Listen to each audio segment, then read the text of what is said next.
Et si je vous parlais aujourd'hui de l'escroc qui a voulu vendre 2 fois la Tour Eiffel?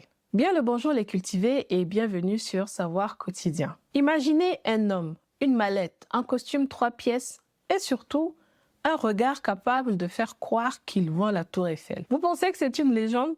Bienvenue dans l'histoire incroyable mais vraie de Victor Lustig, le plus élégant des escrocs. Un homme qui a dupé des millionnaires, des politiciens et même Al Capone, sans jamais sortir une seule arme. On va découvrir ensemble ce génie de la manipulation, ce roi du mensonge et surtout, le gentleman cambrioleur du XXe siècle. Victor Lustig naît en 1890 dans une petite ville de Bohême alors sous domination austro-hongroise. Fils d'un bourgeois local, il reçoit une éducation soignée.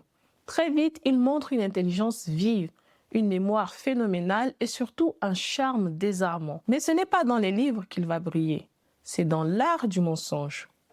Il se lance jeune dans l'arnaque, notamment dans les paquebots transatlantiques, où il se fait passer pour un comte français, un aristocrate désargenté ou encore un investisseur international. Son style est soigné, son accent parfait, ses histoires bien huilées. Il sait écouter, observer et surtout s'adapter. Et pour cause, il parle 5 langues couramment, ce qui lui ouvre les portes de toutes les élites de l'Europe et d'Amérique. Lustig n'est pas seulement habile, il était aussi méthodique. Il aurait même rédigé ce qu'il appelait les 10 commandements du Common, une sorte de code de conduite pour escrocs de haut vol. Parmi ces préceptes, ne jamais paraître trop intéressé, rester discret, observer les failles dans l'ego de la victime, ne jamais se vanter, être toujours patient et poli, et surtout, faire croire à l'autre que c'est lui qui a eu l'idée. C'est cette finesse psychologique qui fera de lui un escroc de légende. Nous sommes en 1925.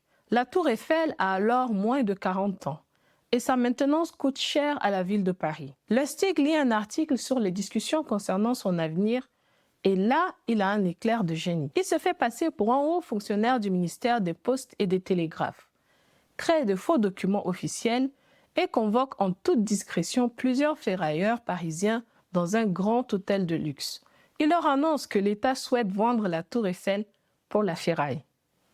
Mais que bien sûr, l'opération est confidentielle. L'un d'eux, André Poisson, mord à l'hameçon.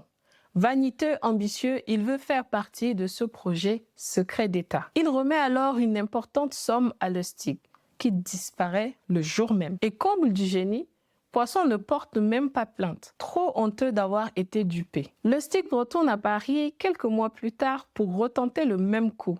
Mais cette fois-ci, un autre ferrailleur plus méchant alerte la police.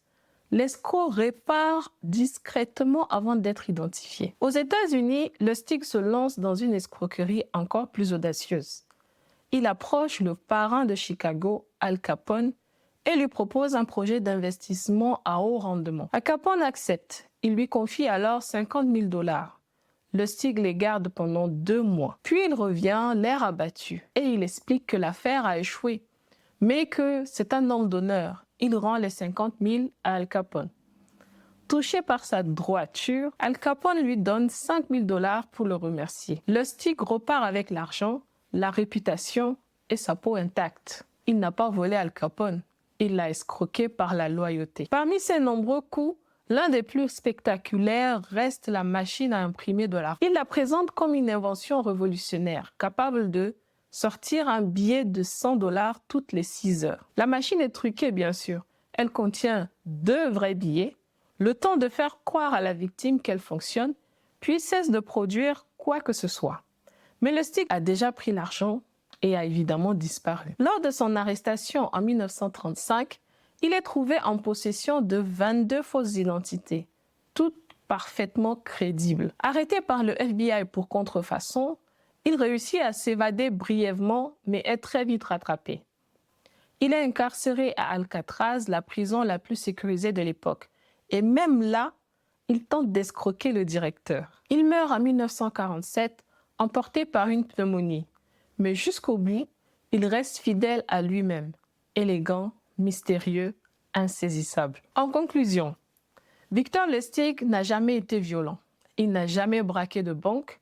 Il a utilisé la psychologie, l'observation, le discours. Il a vendu la Tour Eiffel, escroqué le plus célèbre gangster du XXe siècle et laissé derrière lui une légende. Un maître du jeu de l'illusion où la seule arme était la parole. J'espère que ce contenu vous a plu.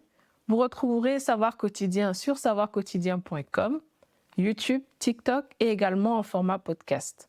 Je vous dis à très bientôt pour un nouveau sujet. En attendant, prenez soin de vous.